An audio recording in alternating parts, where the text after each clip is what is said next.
সুপ্রিয় দর্শক, আসসালামু আলাইকুম রহমতুল্লাহ।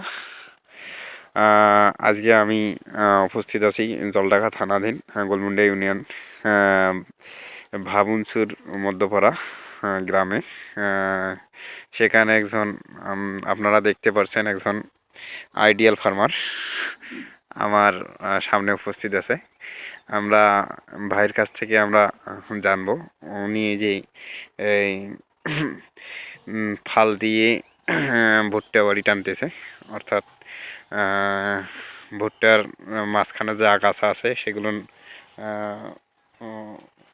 মন দিয়ে যাচ্ছে, দেখতে পাচ্ছেন। হ্যাঁ, এগুলো ঘাস, এই যে আগাছা। হ্যাঁ, অনেক সুন্দর হবে তিনি নাঙ্গল টানতেছে, দেখতে পাচ্ছেন। আমরা ভাইয়ের কাছে জানবো ভুট্টা বাড়ি সম্পর্কে। আসসালামু আলাইকুম। ওয়ালাইকুম আসসালাম। ভাই, আপনি কেমন আছেন? আলহামদুলিল্লাহ, ভালো আছি ভাই। ভাই, আপনি এই যে ভুট্টা দেখতেছি, ভুট্টা বাড়িতে কাজ করতেছেন, কতগুলো ভুট্টা আপনি লাগাইছেন আনুমানিক? আনুমানিক এবার 2 বিঘা লাগাইছি। 2 বিঘা? আচ্ছা আচ্ছা। ধান চাষ করছিলাম, এখন আর ধান চাষ করি না। আচ্ছা আচ্ছা আচ্ছা আচ্ছা আচ্ছা। ভুট্টা ছাড়া আরো কোনো কি ফসল আপনি চাষাবাদ করেছেন? আলু লাগা হয়েছে। আলু লাগাইছেন? তো যাই হোক, এই ভুট্টাটার নাম কি আপনি বলতে পারেন? আচ্ছা, হাইব্রিড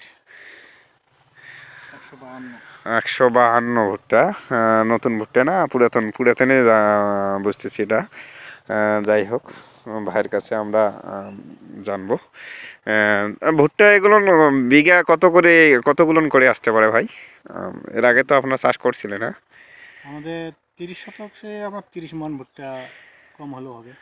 আচ্ছা আচ্ছা, 30 মন। কীটনাশক কোনো ব্যবহার করছেন এই ভুট্টা খেতে? অবশ্যই, যে ভুট্টাগুলো যখন গাড়া হয়, ভুট্টার সাথে আবার ভিটামিন ব্যবহার করা হয়েছে। ভুট্টা যখন গাছাছে, যে ডোরা যেগুলো পোকা কেটে দেয়, হ্যাঁ, আচ্ছা এগুলোর আচ্ছা। জন্য স্প্রে করা হয়েছে। ভাই, আমি আজকে একটা বিষয় আপনার কাছে জানতে চাইবো। আমি আজকে একটা 3জন কৃষকের কাছে আমরা জানতে পারলাম যে এই বড় বড় ভুট্টা গাছে নাকি মাজরা পোকা এই যে ভুট্টাগুলো আছে না, উৎপাদ হয়েছে। এখানে ভেতরে হ্যাঁ, ছোট একটা মাজরা পোকা কেটে দেয়। আচ্ছা কেটে আচ্ছা দেওয়ার কারণে এই গাছটা নষ্ট হয়ে যায়, এটা গাছটা বাতিল হয়ে যায়, এই গাছটা আর ভুট্টা হবে না। আচ্ছা আচ্ছা। এই এর কোনো প্রতিকার আছে ভাই?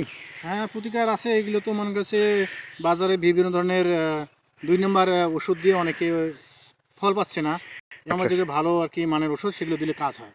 আচ্ছা আচ্ছা। 15 দিন পর 10 দিন পর স্প্রে করে থাকা লাগে। ও আচ্ছা আচ্ছা। ধন্যবাদ প্রিয় ভাই মনাবরুল ইসলাম কে ওনার মূল্যবান বক্তব্য পেশ করার জন্য। সুপ্রিয় দর্শক, আমরা আর একটা ভিডিওতে আমরা গেছিলাম,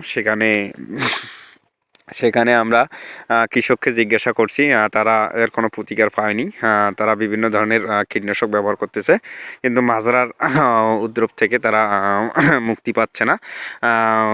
অনেকেই অভিযোগ করতেছে বিএসের কাছে তারা অনেক পরামর্শ নিছে, তারপরেও তার কোনো প্রতিকার পাচ্ছে না। তো প্রিয় ভাই মোনাব্বুল ইসলাম উনি বলল ভালো ওষুধ প্রয়োগ করলে নাকি এর ফলাফল পাওয়া যায়। আপনারা জানেন যে সিনজেন্টা কোম্পানি একটা ভালো কোম্পানি, এসিআই কোম্পানি, আরও বিভিন্ন ধরনের কোম্পানি আছে।